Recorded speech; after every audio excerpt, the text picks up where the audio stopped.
The Empire State. From the financial and entertainment epicenter of New York City to the sleeping and empty small cities and towns of upstate, which once bustled with manufacturing, mining, and farming. We all know from inspiration, history, and nature, we deserve a return to the success and growth of generations past, a birthright being squandered by corruption in Albany, and the depredations of an insecure, scheming mountebank posing as governor, who loathes both us and himself. As liberty beckoned to enslaved peoples behind the Iron Curtain via American broadcasts after World War II, we now say, believe, rise, and join us. Welcome to Radio Free New York. Hey guys, it's Andrew Hollister, your host of Radio Free New York. Thank you so much for joining us. We are live in the WYSL studio, and as usual, I've got Bob Savage here with me. I'm back in the saddle again. We missed you on Friday. I missed me on Friday. Did you? Yes, Yeah. I really did. I couldn't find myself anywhere. Yeah. Lost coming into work or something? Who's the mystery voice? Yeah. So we've actually got a guest with us today. We've got Dave Jenkins from Rochester Personal Defense. Hey, guys. So what I wanted to do is start bringing some people on the show, kind of add a little extra to the discussion. And I posted on my Facebook page, which you guys know I'm very active on Facebook, and said, hey, who would you guys like to hear on the show? And a couple people said, I'd like to hear Dave speak. And I think my maybe dulcet tones needed to come out on the radio. I guess so. How much did you pay those people, David? I'm not telling anything. Yeah. So I was like, Jay. we've had some great discussions already outside of radio. And I was like, I love supporting local small businesses. I'm a local small business owner. And I suspect you probably have something to say about politics. If we were to touch politics, you might have an opinion here or there. Yeah, the industry I'm in tends to get driven by politics. Yeah, absolutely. So it seemed like a good fit. And so I reached out, and you were interested in coming on. So we'll see if you regret it by the end of the show or not.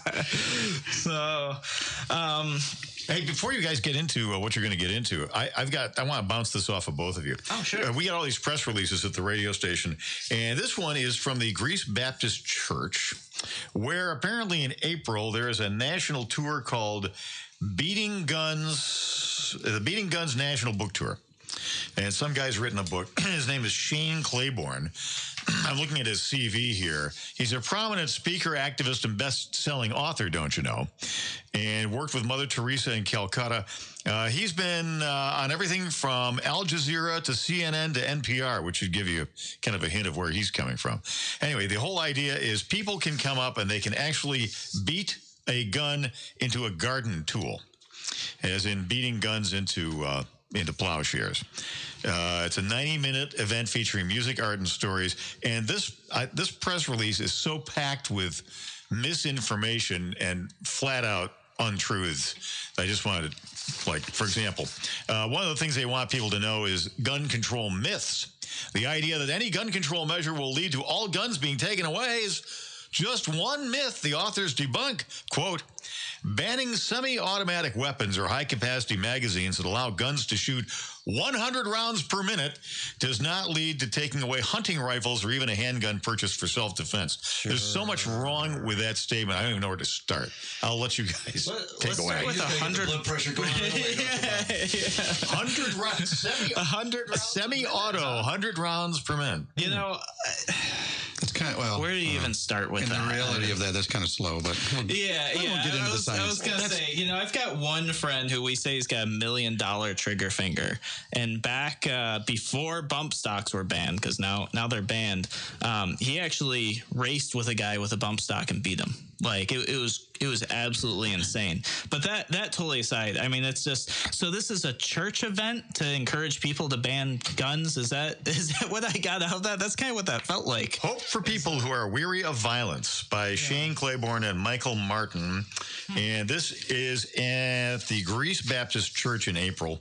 Well, it's part of a national tour. They start out in Philadelphia, Roanoke, Virginia, Baltimore, of course, Charlotte, Knoxville, Tennessee, Nashville, Atlanta, and so forth. So it's a book tour. They're trying to sell books.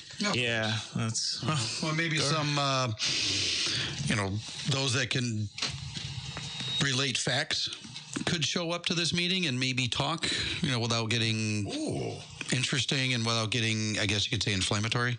Probably be a good idea to get out there and kind of dispel the narrative that's being pushed continually. Interesting concept that we would have point, counterpoint, actually get some facts out of it. They also point out about the 30,000 deaths per year due to gun violence, which, of course, as we all know, is 65% suicides. Yeah, and I don't even know that number is right. Because I look at the CDC statistics fairly often, and maybe the numbers I'm looking at don't include the suicide numbers because it's significantly lower than that. I think if they took 6,000. I think the last numbers I saw were 5,197. Yeah, and if you take the 30,000 number and you back out the 65% or 60%, I think it is actually, are suicides. 15% are gangbangers and people committing crimes with guns who are not going to pay any attention to legislation anyway. Yeah. And then 17% are shootings by law enforcement in the pursuit of criminals. Yep. So I mean, you boil it all down. By the way, of the 17%, most of those shootings, most of those killings occur in 4 cities. Yeah. Washington, D.C., which has had a 25% increase, Baltimore, Detroit, and Chicago. Yeah, yeah. Well, I think it was 2 weeks ago, had the officer shooting, I think it was in New York City. Guy tried to rob a place with a fake firearm. Police showed up on scene, I think fired 44 rounds, and another police officer got shot. Yeah. Friendly fire, in this situation. And the guy, and here's the thing, people say, the whole fake gun thing. In the moment, man, you can't take the second to even stop and think and go, is that a toy? No, that's, but the whole situation there where a cop shot another cop, and the guy breaking the law didn't get hit at all, from my understanding. So that's and that number will be in that statistic. It's still distilled all down. It comes to you take out all of the inflated figures out. It boils down to about 75 killings per state annually, which of course we're not in favor of. Yeah, nobody is, but that's deceptive as well because in some states you have a huge proportion of those killings. Like in California, there's like 1,800. Yeah, which means in Mississippi there's 1. Mm-hmm. Well, I often look at when people try to use gun legislation to prevent death. Or to prevent, like a shooting, the way they develop it, though, the way they always do it, they try to ban things, right? They try to take things away. And when you look at the suicides that happen and you look at the crime that occurs, what I often come back to is the idea that people are okay with people killing each other. They just don't want to let people use guns. And that's the problem right there is let's address the root of the issue. Why do people want to kill each other? We'd see just way, way better results if we were focused on why are people killing each other. Well, if you really look at the numbers that are out there and you look at what is really going on, if you think about it, how do you get people to be scared of something? You tell them it's happening incessantly. It's a continual problem. It's a huge problem.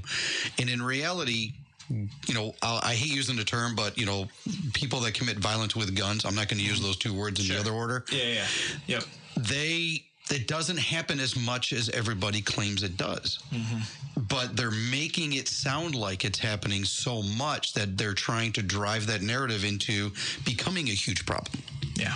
So now we're all focused on this. I've had talks with people in the past few weeks about how can I, what do we do about all this gun violence? I'm like, well, here are the numbers. I sent them links from the CDC and from the FBI and from some other, there's a whole lot of ballistic research out there. There's a whole lot of guys that John Lott covers all this stuff. Yep. And I send them, these are the guys who do the, impartial, and they keep coming up with the same result. It's not that big of a problem, but certain people and certain groups are driving it that hard to make everybody believe it is. Now they're all worried about it. Yeah, no, it's absolutely true. It's often inflated. And if we talked about gun control, or that word that they use the term gun violence, which is just like everybody, when you stop and you think about that term for a minute, it's like, guns aren't violent. No. They're literally a piece of machinery. Are cars violent? Do we talk about vehicular violence? Well, we just had a 55 car pileup on the throughway a couple weeks ago. That there's a whole lot of car violence going on out there, right? Yeah, absolutely. But nobody's talking about banning those. Nobody's talking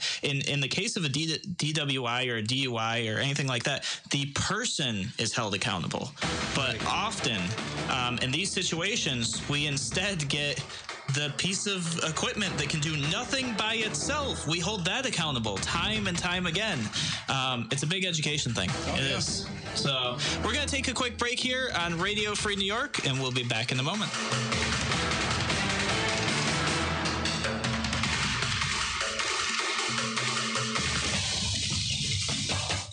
We'll treat you like family at Mark's Pizzeria. We'll treat you like family at Mark's Pizzeria.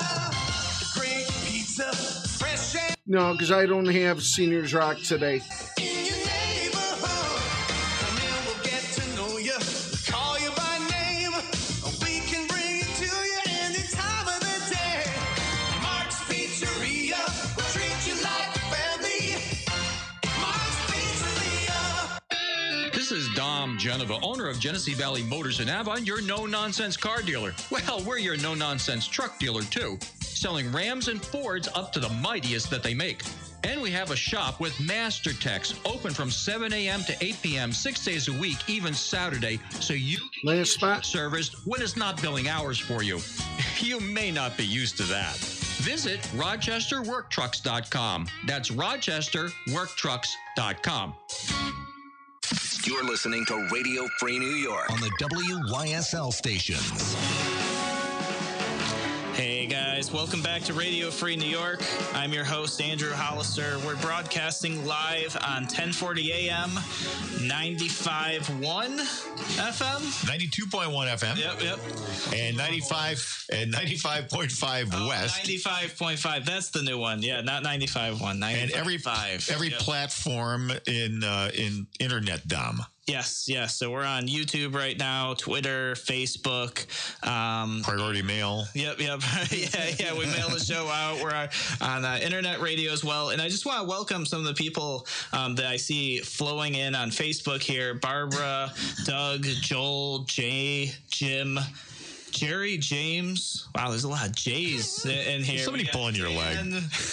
Michael, Donna, and Janie, Janine. Yeah. We've just so many people. So, guys, thank you so much for joining us. Jerry, Jack, Mike, Melody. Yeah. Thank you guys so much for joining us. If you guys have any questions for me or for Dave, feel free to put them in the comments. I'll check the comments throughout the show. We'd love to hear from you guys. Or you can call in. You guys can always call in.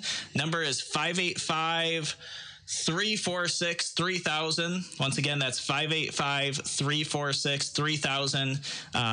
If you're riding on the road, just make sure you pull over before you call in, because the troopers are out in force. Or use especially with the crosswinds. It's crazy. Yeah. And toll free if you're in Pennsylvania or up there in Canuck land, 866-552-1009. So here we are. We got you here in the show. Many of you guys probably don't know how Dave and I met. Surprise, we met at a gun show. The public story, Andrew. The public story. Hold on. Let me hit the censor button here. And we met almost about 3 years ago now. I think it was, when I was running for my city council campaign. And you guys probably know this by now, but I enjoy gun shows. So I was there. This time I think I just put on like a jacket with a name tag on and did kind of my normal rounds, and we struck up conversation and here we are. Right. Here we are. It's funny how things work out. Yeah, absolutely. And so one of the things that actually came up, and we're going to talk about this throughout the show, is the classes that you guys offer, because I think one of the reasons that people like hearing from you is because of the experience and what you offer to the community in Monroe County. And I don't know if you guys serve outside of Monroe County, but let's pretty much start all with over that. Western New York right now. Yeah, all over the place. Yeah. Grown, yeah. Yep. So why don't you actually, just for the listeners who maybe this is the first time they're hearing you, go ahead, plug Rochester Personal Defense and give them the what you guys are all about, so that they know. Yeah. So I want to let you guys know we just launched a brand new website. It's at safeinrochester.com. Go check it out. It's really cool. It really changes the way we're putting classes out there. But a lot of stuff we did when we first started, it was just basic firearms training, and then we quickly found a need for concealed carry training. So we went out and gained experience and gained certifications, which is important in this world, to teach all that. And then we started expanding out further and further and further, just out of necessity and request. And the good thing is people come to us with, hey, can you do first aid training? Yeah, we can probably do that. Let's go out and get the experience, get certified. Let's find people that we can bring in to do it. And then we learn too. So not only are we expanding our own personal catalog, but we're expanding the company catalog.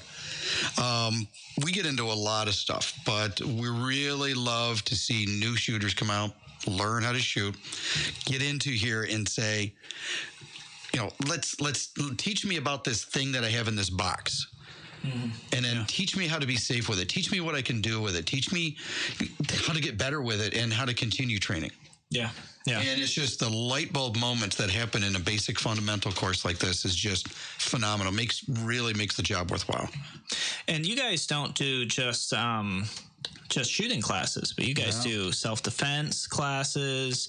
You guys do some women-only classes, which I'm going to hit on a little bit later.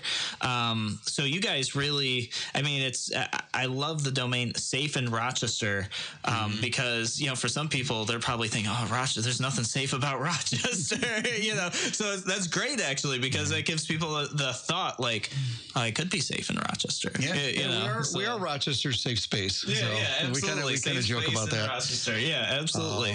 But the women's training we do a lot of women's only format. You want to do a women's only first aid, we can do it. We got all the instructors that can cover it, but mostly it comes out to be firearms classes, self-defense, which there are self-defense courses where you can go out and do a lot of kickboxing. You can do a lot of Tai Bo or whatever, but this is probably a good setup for a combatives class. It's not martial arts based. We're teaching you how to fight. Yeah, no, absolutely. If I recall, because I've taken a class with you guys, it seemed like there was some like Krav mixed into it. Yeah, and a lot of like down and dirty to like, defend yourself. This could be life or death. None of this like goofy, we're going to show you this special form that you need balance for and all this. It's like, you can learn this stuff quick and it could save your life type stuff. It's basically intuitive combat is what we're trying to get into them. It's like, what's your body going to do? So we teach you how to use it. No, that's great. And actually, that actually brings up, I'll kind of share the story of the class that we took. So many of you guys listening to the show, if you're new to the show, you may not know this, but last year I ran for lieutenant governor with Larry Sharp. And throughout the process, threats were actually made. People didn't like the fact that we were challenging status quo. Some people just didn't like the fact that we were running. That's just the reality of politics in a statewide election. You're going to find people that really don't like what you're doing. That's just what it is. So there was one individual in particular who kind of made it their personal job to start researching into my life personally, which is fine because I expected everything's going to be public, and what this person decided to do is start looking into my staff and decided that they were going to start singling out and almost to the level of stalking one of my female staff members. Yeah, that's not good. No, it's not good at all. To the point where he called our office, was asking for her, and the whole phone call was off. It was off, just totally off. And then shortly after that, I actually received notification from some of our social media staff on the campaign saying, hey, this guy's making some threats online. He's referencing your business and one of your staff members. And so we looked into it and we're like, oh, like, what's going on here? Look into it a little bit further. And it seemed that this guy was actually truly mentally unstable. Not just some keyboard warrior guy trying to stir stuff up. No, somebody who I think he had over 10 felonies to his name in 3 different states, had multiple restraining orders taken out, and just not a good guy. So why'd you just call him up and say, Mr. Schneiderman, please knock it off? yeah. If only it was. I was going to say, knock it off, Governor. Yeah. And well, and that's just the thing. This guy was. It's one thing if you see somebody trying to like play a political game. Yeah. It's a totally different thing when you see this person's mentally unstable. Mm-hmm. Then you truly don't know what might happen. You have no idea, to the point where around this same time, we're pulling this information together, we're reaching out to law enforcement, and then we see that he's camped out now next to one of our booths for an event that we're supposed to be at that we weren't. So you start, you get the little social media. Oh, I hope you don't mind. I said hello for you to your volunteer that was working at the booth type thing. Clearly crossing the line, clearly, and this guy lives a couple hours away, but he had drove at least an hour to get to that event. So one of the things that we did at Simple Tech, we started some new company benefits, right? So first thing is, you want your pistol permit. Guess what? You work for Simple Tech. We're going to give you $100 towards your pistol permit. And we did the same thing for your first gun. That way, everybody felt not just comfortable with that, but that we made it more possible for that. Second thing is, I brought you in and said, hey, Dave, you know what? I want some self-defense classes. This is going to be a team building exercise. Let's get everybody in. And we worked with one of your instructors, I think for like 4 hours or something. Yeah. And we've got a couple female staff, and they felt just way better after that. Just knowing, especially one of them has a kid. And so she thinks just naturally, kind of mama bear type thing. What if I put my kid in the car seat and I'm not paying attention? Like at any moment, somebody could grab me or grab my kid. And your instructor really helped walk her through that, helped her feel more comfortable in those situations. So it's really great. It's really awesome. And that's kind of, I think that brought us together again, as just something that's like, what, more people should be doing this. And I think it's really important. Yeah, I remember your group had a good time, and they asked some really good, solid questions, and it was very driven towards what you were talking about. But they also they understood that this isn't just for this purpose. Exactly. It's something you can do all day, every day if you needed to. Yeah. So. Yeah, no, absolutely. Yeah, and it was great. And so I tell that story to kind of prime the next piece, which is your women's class. Mm-hmm. And, I think that's just the coolest thing, because I think women a lot of times look at self-defense and they look at firearms and they think, that's the man's thing, that's a guy's thing. That goes along with football. That's like, you know what I mean? Like that's like a perception I see like constantly. And then I see a lot of times when women, they decide they want to get involved, like every guy on the planet wants to teach them wrong. It's like, and it leaves, the number of times that I've had to help somebody unlearn terrible habits. And I'm not a professional trainer. Mm-hmm. I've just trained with a lot of professionals, and I say, no, go here, but let me make sure that while you're on the range, you're being safe. Exactly. And then I know enough to be dangerous, and I know where my limits end and where I send them to you guys. So the biggest thing that we find is that guys want to be guys. They want to be helpful most of the time. Sometimes it's for other reasons, like control reasons, because they're just used to being in control. Yeah. Some of them, they can't help it. Yeah. So we get the women that come to us with all the different reasons and all the different stories. But the good thing is they're there. Yeah. I can tell you that this is not a brag. We just added 2 more women to our training team, and we're up to about 9 now, or 9 or 10. That's awesome. So from what I can tell in the industry, we're probably one of the largest women's training organizations, if not New York State, and a little bit wider. Wow, that's great. So we keep, just women want to come in and help, and they decide, I like your program. Your program helped me. I want to help other women through your program, and we just brought another woman into the training program to become an instructor. So in probably about 6 months to a year, she'll be on her own, ready to go. Great. That's awesome. It's a lot of fun to see them grow. Yeah, and how do you how do you bring women into the program for training? Is it like a structure that you guys built along the way, or is it like they got to go through like NRA courses, or how's that work? Everybody that wants to teach for us has to get a nationally recognized certification of one sort or other. Okay. NRA, USCCA, some other affiliate. But then we take that as a baseline. You're starting with that certification, and you're going to learn our program, our methodology, how we teach things, and our approach, which is basically above and beyond. Yeah, that's great. Awesome.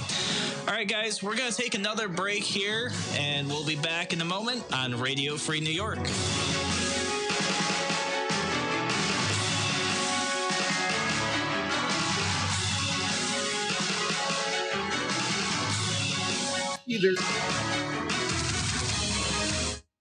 You're listening to the voice of liberty.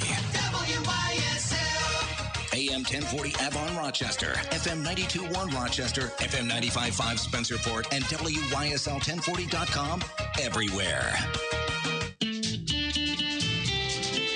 Avon Feed and Supply announces a new taste in local cheese. From dairies in Livingston, Genesee, and Wyoming counties, enjoy Craig's Creamery Cheese from 8 family farms made right here in Livingston County. Craig's Creamery Cheese, simply made with all natural ingredients. Choose your favorite variety exclusively in our area at Avon Feed and Supply. Bottom of the hill, West Main Street in the village of Avon. MasterCard, Visa, and Discover cards always welcome.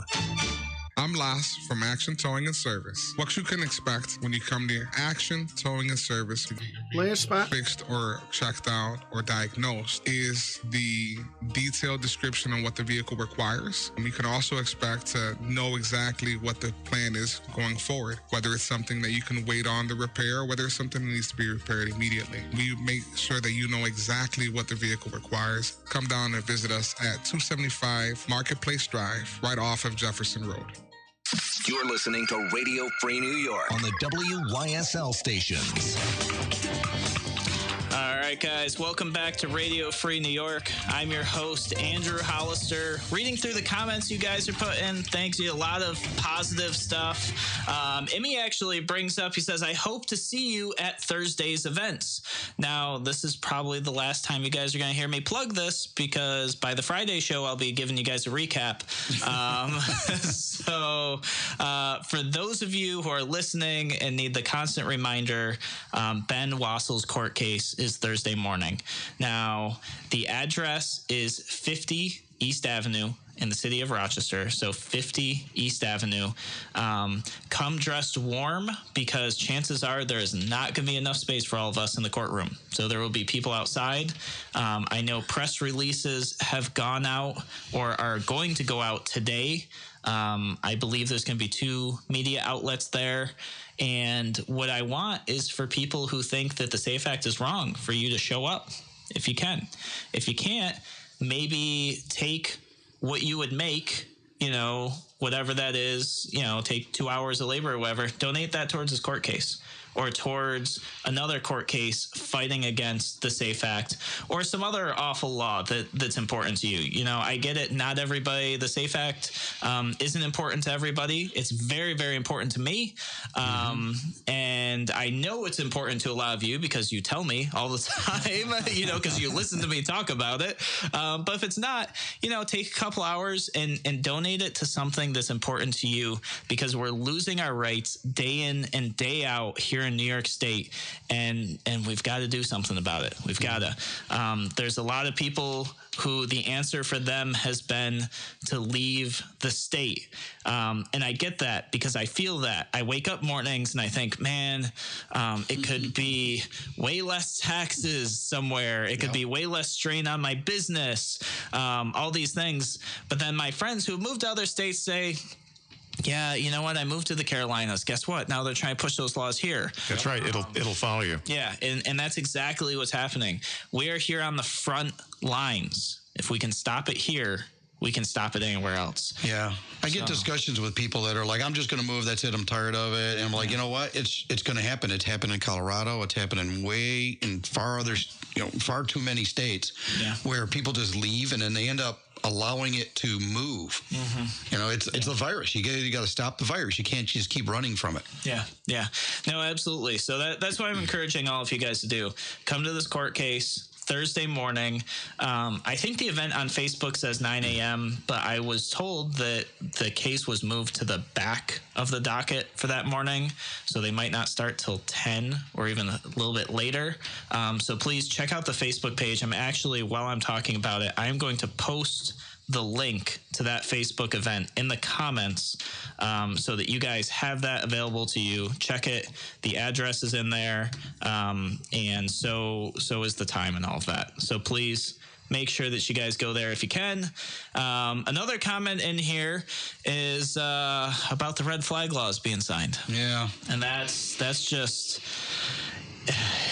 You guys know how I feel about that. You know, we could spend, on Friday, somebody was commenting in asking for a 3 or 4 hour long form show.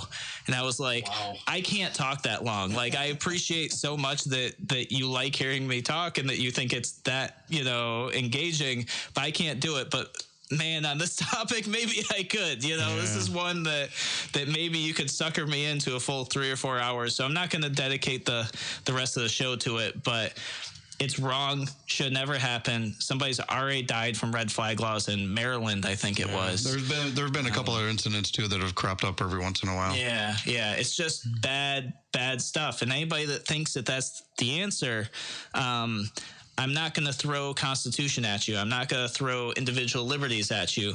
I'm just going to throw at you that you're okay with people dying, just not by a gun. You're attacking a branch issue and not the root of the issue.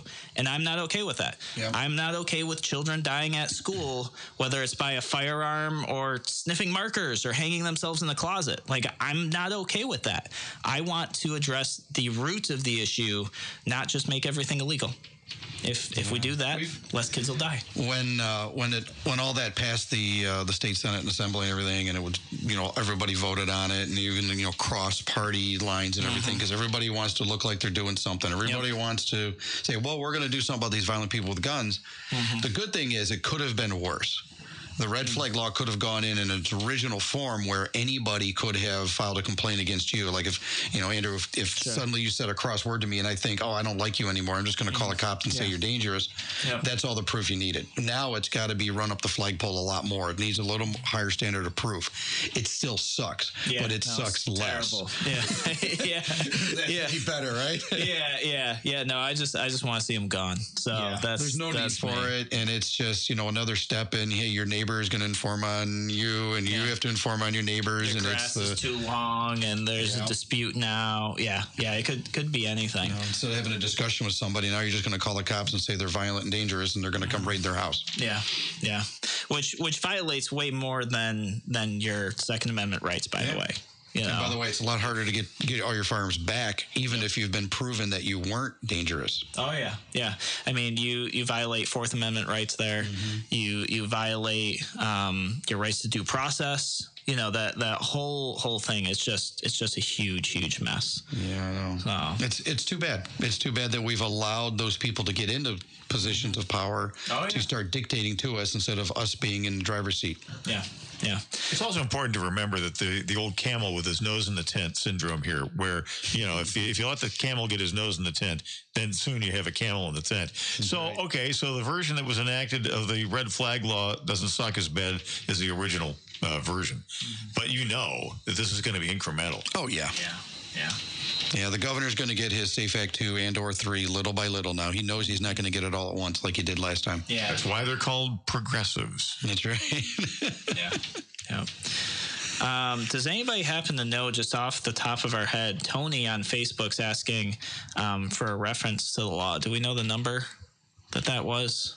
I'll have our crack research team, which is there you go. me on my cell phone. Yeah, Bob will pull up his cell phone and look that up. Called the research department. Yeah, the research department. Yep. While Bob's doing that, I want to circle back to what we were talking about a little bit before the break, and that was about women getting involved. Oh, yeah. Right?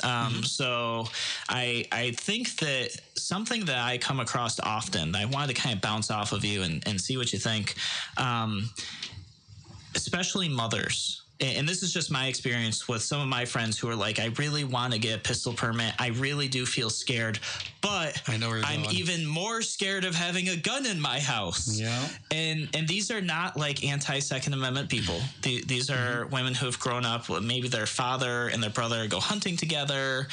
So they're not necessarily foreign to firearms. They may have even grown up with firearms in their household, but they're seeing their children, and they understand that they have this desire to protect them and to be that protector, but they're also absolutely terrified of bringing a firearm into the house. And a lot of it, I think, is lack of education, and they'll get over it over time. But how do you guys kind of like help address that? Or maybe that's not something you guys do, but maybe some personal experience, because I know that there's some people listening right now who are going through this, and I'd love for us to help them maybe break through, apply for that pistol permit, and take that first step. Well, first of all, I do understand the logic behind it. You know, there's this thing that has some mystery to it. Maybe they're not too sure about how they're going to store it, how they're going to control it, how they're going to use it. So they're afraid of introducing it into the household with their kids. What we talk about is, excuse me, one thing is, how do we handle that with vehicles, with cars? We learned how to drive them. You know, we put our kids in vehicles every day. And I can tell you by the statistics, you look at all of the CDC studies, more kids are hurt or worse in vehicles than ever have been in with firearms. Yeah. Okay, so we tolerate that amount of risk by putting our kids in cars. How do we do it? We make sure it's done safely. Yep. We educate our kids. This is what you should do. This is what you can't do. And we've learned what to do with cars. We can apply the same logic with firearms very easily. Yeah. And women that come to us, in fact, and it's funny how you brought it up. I just met with a woman last week who has a 4-year-old and a 7-year-old. And she wants to get a firearm because, quote, it's getting dangerous out there. Yeah. I want to be able to protect my kids. The quote she said was pretty powerful. She goes, I want to have every legal means available to me to protect my children. Yeah. So she says, and yes, that might include a firearm, but I want to learn about it first before I bring it into the home. Yeah. So she's good. She's gonna file for a permit. She's gonna learn. She's gonna go through all the process. She's already, honestly, she has actually prepaid for her basics course, her concealed carry course, and two lessons to throw into there. That's awesome. She's that serious. Yeah, no, that's great, and that's one of the things I see all the likes going on Facebook right now. People are, you know, it's important. Yeah, it's all you. Yeah, absolutely. That's why I brought you here. You know? No, but it's true. I mean, I meet so many people that the lack of education and knowledge is absolutely terrifying to them. It is, and for me, it's like a second nature thing because I grew up shooting. I grew up in a very, very safe environment where my father started me shooting at a very young age, but the rules were very specific. This is a firearm. You point it in the direction you want to destroy something. You can't take that back. Once you've done it, it's done. You know, like when you step on an ant and it doesn't come back, same thing here. You know, that was like me at a young age, the training I went through. And even like toy guns. We were not allowed to point toy guns at anybody. Yeah, the only exception was like super soakers, like, you know, but even that, like it was constant reinforcement. Like, hey, this is a toy. When you have an actual firearm, it's no longer a toy. Like you could take a life. You can have a lot of fun with this, but you gotta be safe with it. Yeah. And absolutely. And I grew up, just having that hammered in my head. And I actually had a buddy who was a very new shooter kind of poke fun at me about it because we were at the range and I didn't have my finger in the trigger guard. And he's like, and he saw that the firearm was unsafe. He's like, kind of like, oh, why would you do that? The gun's unsafe. And I'm like, let me sit you down. You just got yourself an hour-long conversation about, why I would do that. But a lot of people, they don't grow up with that. We've taken firearm education, what little there could have been in schools, and really, really stripped that out. We've made firearms this scary, mysterious thing.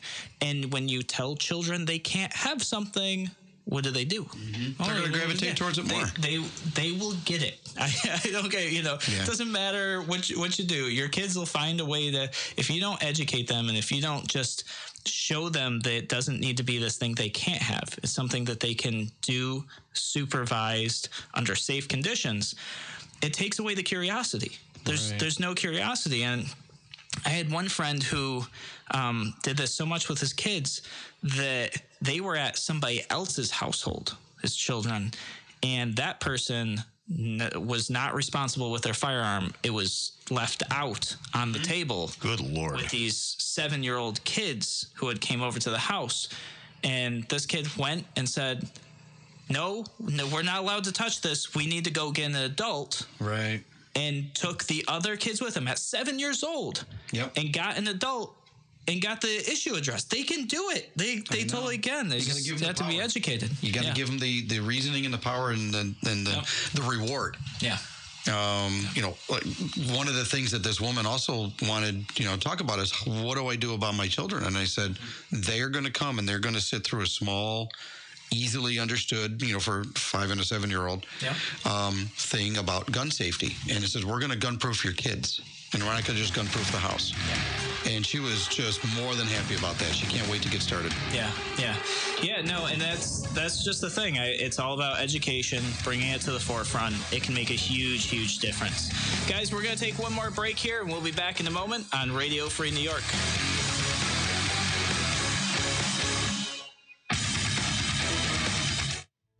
Whether your new address is down the street or across the country, moving can be complicated. Make things simple with Clark Moving and Storage. Based in Rochester, New York, you can trust our expert team of professionals to pack, ship, or store your belongings safely and affordably. As a proud member of the Better Business Bureau, Clark Moving and Storage has helped thousands of customers make a seamless transition to their new home or business. Here, we believe no one customer is the same. That's why it's important to us to customize our relocation packages to meet your specific needs. Are you looking for more than a household mover? We also specialize in office relocation, transportation of high-value equipment, and logistics management. And take advantage of our Go Minis, portable storage containers. They're convenient and secure. Locally owned and operated, we've served Western New York since 1985. For all life's big moves, choose Clark Moving and Storage. Call 585-5000. Visit clarkmoving.com. You're listening to Radio Free New York on the WYSL stations. So in answer to your question, your listener question about what was the... I guess what was the... Oh, the bill number? Yeah, the bill number. It apparently started out in the assembly as A11148, I think is... there you go. That's what it looks like. You know what? I think I saw... Somebody must have posted that. Barbara posted that in the comments. Yeah, that's what that was. I was wondering, I was like, what's that random string of numbers? It must have been a keyboard mash. No, that's what it was. Awesome. Yeah, A11148. Yeah. And in the comments, speaking of the comments, we've got Mark says, Dave, I recommend you and your team to everyone who comes to meet me at the gun counter that needs training. That's going to cost me some more money. Yeah. Thanks, Mark. I appreciate it. I don't know where Mark's from, but it sounds like a gun shop is my guess. Mark is he's one of the guys that has brought his son out for training. He's participated in a couple events that we've done and a couple classes. So what he did is he introduced his child into the firearm safety world as well. Yep. So he's doing it the right way. Yeah, no, that's amazing. And we've got a couple other people. Daniel and Carrie joined us online as well. Guys, thanks so much for being here with us. And so what is there any other things you want to cover that's important? Maybe something that somebody who's nervous about where do they start? Well, actually, here's a question I get all the time that I think you offer a service for. So very, very often, if I've got a friend and they're thinking about getting their pistol permit, you might imagine I encourage them quite a bit to do it and kind of like push them. And they always have a lot of questions, and I try to help them through. But I think you guys offer a class or something like that. Or we also a service. It's concierge service. Yeah. So why don't we talk about that a little bit? Actually, that was or give some tips that people can use. Something like that. Out there. I want to get more people into the funnel. I want to get them going. Yeah. So this concierge service we started at the request of a student who was just. They could not put their schedule together to get downtown, to get the paperwork filled out, to get everything set up. And they're like, if you could just sit me down and walk me through everything I need, kind of like a concierge. I'm like, that's an idea. Let's give it a shot. Okay. So they were the first ones, and they really loved it. And since then, probably about 30 or 40 people have done this service over the past probably 3 years. All right. So it hasn't been so it's not like lot. A huge seller or anything like that, but it's just enough. Well, I'm going to tell you guys, here's the secret. Ready? Everybody, listen. It's not that difficult to get your permit. Yeah. Okay. Yeah. Did everybody hear that? Yeah. I mean, I was thinking it, but I wanted to hear you say it, because, there's just some steps. There's some paperwork. You got to do a trip downtown. Yeah. Okay. Sometimes in our busy days, it's hard to do that. Mm-hmm. So what we did is we decided, we're going to do this concierge service, New York State pistol permit concierge. For one fee, you get a copy of the application right at our classroom. Every time I'm downtown, I see Jackie or I see one of the other women down there, or even, I'll see Adam himself, and I'll say, hey, you got a stack of them you can hand. He'll hand me like a couple dozen of each. Nice. All right. So, because he knows we're trying to help out and do things the right way and streamline their job even from our end. Yeah. By the way, by both, what he means is there's a different version of the application for the city and for the outside the city. Yes. Yeah. Different waiting times too. Different waiting times because of manpower. Frustrating to me. Yeah, because I'm one of those city guys, so it took me much longer than my friends. Yeah. Well, what's the? I know it depends on the judge, but what's the processing like now? Dave? Right now, county is running 3 to 4 months at most. City is running about 6 to 8. From the last number I heard. So it's not impossible. It's not difficult. There's just some things you got to do, and we help you smooth it out. So for that fee, you get a copy of the application. You just show up to our classroom facility on Beale Road. You come get us. We'll sit down and talk with you about it. You also get admission to the permit legalities course that we teach. It's 3 hours. It's simple. It's easy. You learn about permit laws. You learn about New York State. Then you get a review session. It takes usually about half an hour, 45 minutes. Once you get everything filled out, a little question and answer. We'll look over your permit app to make sure everything looks good. Okay. Cool. Then we will set up an appointment where personally I will meet you downtown, walk you in, bring you up to the permit clerk counter, which they love. They love to see us when we walk out there. Dave's here. This one's going to be easy. This one's filled out right. Yep. Exactly. Yep. And then we walk through. Then I take a stroll with you over either to the city or to the county to get fingerprinted, and then we shake hands and send you on your way, and you're pretty good. Cool. Awesome. It's just kind of. Maybe it's a little peer pressure. Yeah, no, absolutely. You don't want to let the other guy down. I'm peer pressuring my friends all the time to do this, and they're always like, "Well, I'm not sure what gun I want, this and that." I'm like, "Listen, you don't have to buy a firearm before applying anymore, because that used to be a thing. At some counties, I think you still do, but Monroe, you don't. And it's like you have plenty of time to figure out what you want." You've got plenty of time to shop. Like, that's the fun part, right? You apply your pistol permit. Like, it's not fun filling out the form. It's not fun getting your fingerprints printed. It's not fun, like, having to bounce around between your 4 buddies to get them to sign the character references. But what is fun is once it's in, now you get to hit up every gun shop in town and see what they got and drool over everything behind the counter so you can figure out what you're going to buy once you get that gift in the mail. And it's so terrible to say that your pistol permit's a gift, because it's a right that we shouldn't even have to have. We shouldn't have to have the permit, but it's like Christmas when you get it. I remember I was excited, so excited when I got my pistol permit, and my wife, when she got hers too, she was just all about it. She loved it. Yeah, it's a nice feeling to know that you've been vetted by New York State to be able to exercise your Second Amendment abilities. So roll with it until we can change it, until we can roll back that law that started in 1911. We can, do everything else. But for now, we have to follow the laws as best we can until we can get them changed and get them modified to where they make sense. Hey, by the way, as long as you're on that subject, in the It Can Happen department, I don't know if you guys saw this in Kentucky, legislation introduced in the State House. Your Second Amendment is your concealed carry permit. How about a little of that? There you go. States in the last month, I think there's been 2 or 3 states that have either introduced or passed legislation to be what they call constitutional carry. Yeah. So that movement's growing. Yeah. Vermont used to be, but I think they just changed that, right? Or they're They just trying to did, change it. Yeah, I think the Ben and Jerry's attack. Sanders thing or something. But New Hampshire went to constitutional carry a couple years ago. So did Maine. Yeah. So it's taken hold and it's getting better. Yeah. Yeah. We just got to keep shoving it that way. Yep. So I see Tony actually commented, and so did Michelle. So I'll address Michelle's question first. The question of do they need to be in the same county? My understanding is yes, and they have to have lived in the county for 4 years, 3 years? 3 years. Okay. Your references, you have to have known you for 3 years, live in the same in Monroe County. If they don't, they usually make an exception. There's another form to fill out, and then you can so they're workable. Okay. All right. Yep. And then Tony's question was, is it accurate that you have to renew the permit? I saw New York was putting this into action. The answer is, yeah, that's a Safe Act thing. Well, I'm going to use the proper terminology for everybody so you understand. Right. Our permits are lifetime permits. You do not ever need to renew them. But hold on. Okay. The Safe Act put in the term recertification. All the recertification is that you have to go online every 5 years and verify the information that is on the record as being accurate, or you need to update it. Mm-hmm. The problem with that is if you don't do that, your permit becomes invalid. Yeah. So it's like, it's... And they don't send reminders. No. Yeah. They send 1 or 2 and that's it. Yeah.